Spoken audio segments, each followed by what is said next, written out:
Hello दोस्तों, स्वागत है आपके अपने YouTube channel target civil services में। आज है 22 दिसंबर और 22 दिसंबर से जितने भी करंट अफेयर्स के क्वेश्चन बनेंगे, सारे क्वेश्चन को इस लेक्चर में हम डिस्कस करने वाले। और साथ ही दोस्तों, इन करंट अफेयर्स के क्वेश्चन से जो भी एक्स्ट्रा फैक्ट बनने वाला है उन्हें भी हम देखने वाले। सबसे पहले हम बात करते हैं जो लास्ट क्लास में आपसे क्वेश्चन पूछा गया था कि टोक्यो ओलंपिक 2020 में भारत ने कुल कितने पदक जीते हैं। तो दोस्तों, मैं आपको बता दूं कि ये जो टोक्यो ओलंपिक 2020 हुआ था, इसमें भारत ने कुल 7 पदक जीते हैं, जिसमें से दोस्तों 1 गोल्ड मेडल, 2 सिल्वर मेडल और 4 ब्रॉन्ज मेडल है। तो याद रखना आपको कि टोक्यो ओलंपिक 2020 में भारत ने कुल कितने पदक जीते थे, तो 7 पदक जीते थे। और ये जो स्वर्ण पदक जीता था दोस्तों, इनका नाम याद रखना है, इनका नाम है नीरज चोपड़ा, जिन्होंने भाला फेंक में स्वर्ण पदक जीता था। और यहाँ पे दोस्तों मैं आपको बता दूं कि ये जो टोक्यो ओलंपिक्स हुए थे, इसकी टेबल टेली की अगर बात करें तो इसमें पहले स्थान पर चाइना रहा था, दूसरे स्थान पर यूनाइटेड स्टेट और तीसरे स्थान पर जापान रहा था। और जो भारत है, इसकी रैंक रही थी 47वीं। ये आपको याद रखना है। और यहीं पे हम बात करते हैं अंतर्राष्ट्रीय ओलंपिक समिति की। तो ये जो इंटरनेशनल ओलंपिक कमेटी है, इसकी जो स्थापना है वो 23 जून 1894 को की गई थी। और इसका मुख्यालय लुसाने स्विट्जरलैंड में स्थित है। और वर्तमान में इसके अध्यक्ष दोस्तों यह थॉमस बाच है। और आप देख सकते हो दोस्तों, ये है थॉमस बाच, जो कि अंतर्राष्ट्रीय ओलंपिक कमेटी के वर्तमान में अध्यक्ष है। और ये जो ओलंपिक हुआ था दोस्तों, इसका आदर्श वाक्य क्या था, तो ये था कि फास्टर, हायर, स्ट्रॉन्गर टुगेदर। ये इसका आदर्श वाक्य था। तो ये सभी इंपॉर्टेंट पॉइंट है दोस्तों ओलंपिक से, जो आपको याद रखना है। और अब दोस्तों स्टार्ट करते हैं जो लास्ट क्लास में हमने क्वेश्चन किए थे उनका रिवीजन। तो रिवीजन का फर्स्ट क्वेश्चन है कि अंतर्राष्ट्रीय प्रवासी दिवस 2021 कब मनाया गया है। तो यह मनाया गया था 18 दिसंबर को। यहाँ पे करेक्ट आंसर हो जाएगा ऑप्शन 2। नेक्स्ट क्वेश्चन था दोस्तों कि भारत में सेमीकंडक्टर चिप्स की कमी को दूर करने के लिए केंद्र सरकार ने कितने करोड़ की योजना को मंजूरी दी थी। तो यह मंजूरी दी थी 76,000 करोड़ रुपए की। तो यहाँ पे करेक्ट आंसर हो जाएगा ऑप्शन 1। अगला क्वेश्चन था कि बुनियादी साक्षरता और संख्यात्मक सूचकांक 2021 में छोटे राज्यों की जो श्रेणी है, इसमें कौन सा राज्य शीर्ष पर रहा है। तो शीर्ष पर रहने वाला जो राज्य है दोस्तों, वो है केरल। करेक्ट आंसर हो जाएगा यहाँ पे ऑप्शन 2। अगला क्वेश्चन था कि अंतर्राष्ट्रीय मानव एकता दिवस निम्न में से किस दिन मनाया जाता है। तो यह मनाया गया है दोस्तों 20 दिसंबर को। तो यहाँ पे करेक्ट आंसर हो जाएगा ऑप्शन 3। अगला क्वेश्चन है कि हाल ही में किस देश के जोमो सूप को यूनेस्को द्वारा अमूर्त सांस्कृतिक विरासत सूची में शामिल किया है। तो यह शामिल किया है दोस्तों हैती के जोमो सूप को। तो यहाँ पे करेक्ट आंसर है ऑप्शन 4। नेक्स्ट क्वेश्चन है कि निम्न में से किस शहर ने दुनिया की सबसे लंबी बांसुरी बनाने का रिकॉर्ड अपने नाम किया है। तो यह रिकॉर्ड नाम किया है पीलीभीत, उत्तर प्रदेश ने। तो यहाँ पे करेक्ट आंसर हो जाएगा दोस्तों ऑप्शन 2। नेक्स्ट क्वेश्चन है कि गोवा मुक्ति दिवस 2021 कब मनाया गया है। तो यह मनाया गया है 19 दिसंबर को। तो यहाँ पे करेक्ट आंसर है दोस्तों ऑप्शन 3। और अगला क्वेश्चन है कि हाल ही में किसको चिली के अगले राष्ट्रपति के रूप में चुना गया है। तो यह चुना गया था दोस्तों ग्रेबियल बॉरिक को। तो यहाँ पे करेक्ट आंसर हो जाएगा ऑप्शन 2। और रिवीजन का लास्ट क्वेश्चन है कि विश्व चैंपियनशिप में रजत पदक जीतने वाले पहले भारतीय खिलाड़ी कौन बने हैं। तो यह बन गए दोस्तों किदाम्बी श्रीकांत। तो यहाँ पे करेक्ट आंसर हो जाएगा ऑप्शन 1। और अब दोस्तों स्टार्ट करते हैं आज के करंट अफेयर्स। और अभी तक आपने हमारे लेक्चर को लाइक नहीं किया है तो लाइक जरूर कर दें, शेयर भी करें। अगर आप इस चैनल पर नए हो दोस्तों तो इसे सब्सक्राइब भी जरूर कर ले। फर्स्ट क्वेश्चन है दोस्तों आपके लिए कि हाल ही में किसे बैडमिंटन विश्व महासंघ के एथलीट कमीशन का सदस्य नियुक्त किया है। तो दोस्तों मैं आपको बता दूं कि ये जो बैडमिंटन विश्व महासंघ है, इसके एथलीट कमीशन का जो सदस्य है वो नियुक्त किया है पीवी सिंधु को। और आप देख सकते हो दोस्तों, ये है पीवी सिंधु। तो मैं आपको बता दूं कि भारत की 2 बार ओलंपिक पदक विजेता पीवी सिंधु को बैडमिंटन विश्व महासंघ के एथलीट कमीशन का सदस्य नियुक्त किया है। दोस्तों मैं आपको बता दूं कि 26 साल की पूर्व विश्व चैंपियनशिप सिंधु को 5 अन्य खिलाड़ी के साथ सदस्य के रूप में नियुक्त किया गया है। और इनका जो कार्यकाल है वो 2025 तक रहेगा। रियो ओलंपिक 2016 की बात करें तो इसमें दोस्तों पीवी सिंधु ने रजत पदक जीता था। और इस साल टोक्यो ओलंपिक में कांस्य पदक जीतकर इतिहास रच दिया था। और इसी के साथ दोस्तों 2 ओलंपिक मेडल जीतने वाली यह पहली भारतीय महिला एथलीट भी बन गई थी। तो आपको याद रखना है कि पीवी सिंधु को बैडमिंटन विश्व महासंघ के एथलीट कमीशन का सदस्य नियुक्त किया है। तो करेक्ट आंसर हो गया यहाँ पे ऑप्शन 1। और आपके लिए अगला क्वेश्चन दोस्तों कि युवाओं को खेल गतिविधियों से जोड़ने के लिए सहाय योजना को किस राज्य की सरकार ने शुरू किया है? तो इसे शुरू किया है झारखंड राज्य की सरकार ने। तो यहाँ पे करेक्ट आंसर हो जाएगा ऑप्शन 4। तो दोस्तों मैं आपको यहाँ पे बता दूं कि ये जो सहाय है इसका फुल फॉर्म क्या है? ये sports action towards harnessing aspiration of youth. याद रखना आपको कि इसका फुल फॉर्म क्या है। तो sports action towards harnessing aspiration of youth, ये इसका फुल फॉर्म है। झारखंड के नक्सल प्रभावित जिलों में युवाओं को खेल गतिविधियों से जोड़कर रचनात्मक बदलाव की सोच के साथ राज्य सरकार ने दोस्तों सहाय नाम की एक विशेष योजना को शुरू किया है।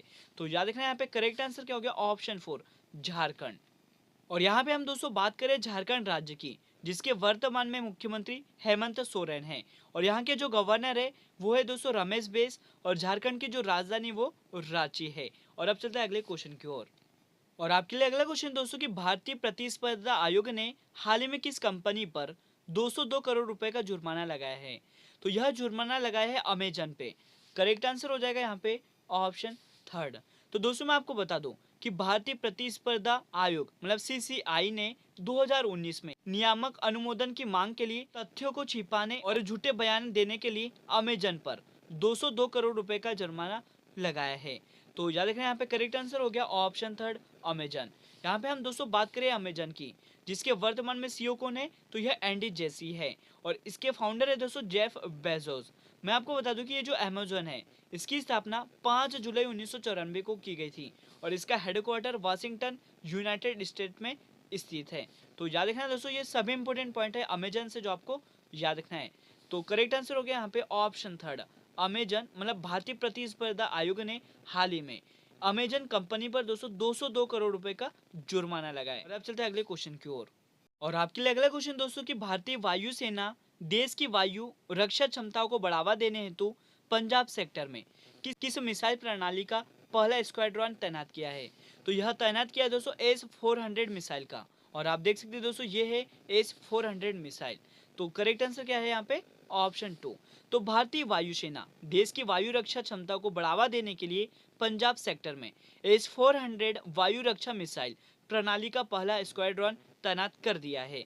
दोस्तों मैं आपको बता दूं कि ये जो S-400 मिसाइल है यह रक्षा प्रणाली 4 अलग अलग मिसाइल से लैस है, जो दुश्मन के विमानों, बैलिस्टिक मिसाइलों और AWACS विमानों को 400 किलोमीटर, 250 किलोमीटर और मध्य दूरी की 120 किलोमीटर और कम दूरी की 40 किलोमीटर पर मार्क कर सकती है। S-400 मिसाइल सिस्टम को दोस्तों दुनिया की सबसे सक्षम मिसाइल प्रणाली भी माना जाता है और इसे तैयार किसने किया है? तो रूस ने किया है। तो याद रखना यहाँ पे करेक्ट आंसर क्या हो गया? Option 2 S-400 missile. Right answer है यहाँ पे ऑप्शन 2। और अब चलते हैं अगले क्वेश्चन की ओर। अगला क्वेश्चन दोस्तों कि हाल ही में उत्तराखंड राज्य के नए ब्रांड एम्बेसडर कौन बने हैं? तो दोस्तों मैं आपको बता दूं कि ऋषभ पंत को उत्तराखंड राज्य का नया ब्रांड एम्बेसडर नियुक्त किया है। तो यहाँ पे करेक्ट आंसर हो जाएगा ऑप्शन 2। और आप देख सकते हो दोस्तों ये है ऋषभ पंत। तो वर्तमान में ऋषभ पंत टीम इंडिया के विकेट कीपर और बल्लेबाज है। तो याद रखना दोस्तों यहाँ पे करेक्ट आंसर क्या हो गया? ऑप्शन 2। हम बात कर रहे हैं उत्तराखंड राज्य की, जिसकी राजधानी है दोस्तों देहरादून और गैरसन। ये जो देहरादून है यह दोस्तों विंटर कैपिटल है और गैरसन समर कैपिटल है। साथ ही मैं आपको बता दूं कि उत्तराखंड की जो स्थापना है वो 9 नवंबर 2000 सन को की गई थी और वर्तमान में इसके जो मुख्यमंत्री है दोस्तों वो पुष्कर सिंह धामी है और यहाँ के जो गवर्नर है वो गुरमीत सिंह हैं। मुख्य न्यायाधीश की बात करें तो ये राघवेंद्र सिंह चौहान है। तो ये सभी इंपोर्टेंट पॉइंट है उत्तराखंड राज्य से जो आपको याद रखना है। और अब चलते हैं अगले क्वेश्चन की ओर। और आपके लिए अगला क्वेश्चन दोस्तों कि हुंडई मोटर इंडिया लिमिटेड के नए प्रबंधक निदेशक कौन बने हैं? तो यह बन गए दोस्तों अंशु किम। और आप देख सकते हो ये है अंशु किम, जिन्हें हाल ही में हुंडई मोटर इंडिया लिमिटेड के नए प्रबंधक निदेशक बनाया गया है। दोस्तों मैं आपको बता दूं कि ये जो अंशु किम है इन्होंने किसका स्थान लिया है? तो सिन से ओब किम का इन्होंने स्थान लिया है। ये जो हुंडई मोटर इंडिया लिमिटेड है इसकी स्थापना इंडिया में दोस्तों 6 मई 1996 में की गई थी और इसका मुख्यालय गुरुग्राम में स्थित है। और प्रबंधक निदेशक कौन बन गए दोस्तों? तो यह अंशु किम बन गए हैं। तो याद रखना ये सभी इंपोर्टेंट पॉइंट है हुंडई मोटर से जो आपको याद रखना है। और अब चलते हैं अगले क्वेश्चन की ओर। और आपके लिए अगला क्वेश्चन दोस्तों कि 100% कोविड टीकाकरण का लक्ष्य प्राप्त करने वाला पहला केंद्र शासित प्रदेश कौन सा बन गया है? तो यह बन गया है दोस्तों अंडमान निकोबार। करेक्ट आंसर हो जाएगा यहाँ पे ऑप्शन 4। तो दोस्तों मैं आपको बता दूं कि जो अंडमान निकोबार द्वीप समूह है यह अपनी लक्षित आबादी के 100% कोविड टीकाकरण का लक्ष्य हासिल इसने कर लिया है। प्रशासन ने दोस्तों ट्वीट कर यह जानकारी दी है कि अंडमान निकोबार द्वीप समूह ने 100% कोविड-19 रोधी टीकाकरण का लक्ष्य हासिल कर लिया है। तो याद रखें यहाँ पे करेक्ट आंसर क्या हो गया ऑप्शन 4 अंडमान निकोबार। और अब चलते हैं अगले क्वेश्चन की ओर।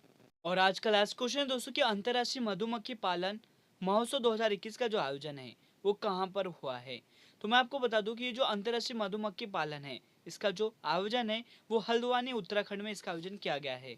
तो करेक्ट आंसर हो गया दोस्तों यहाँ पे ऑप्शन 1।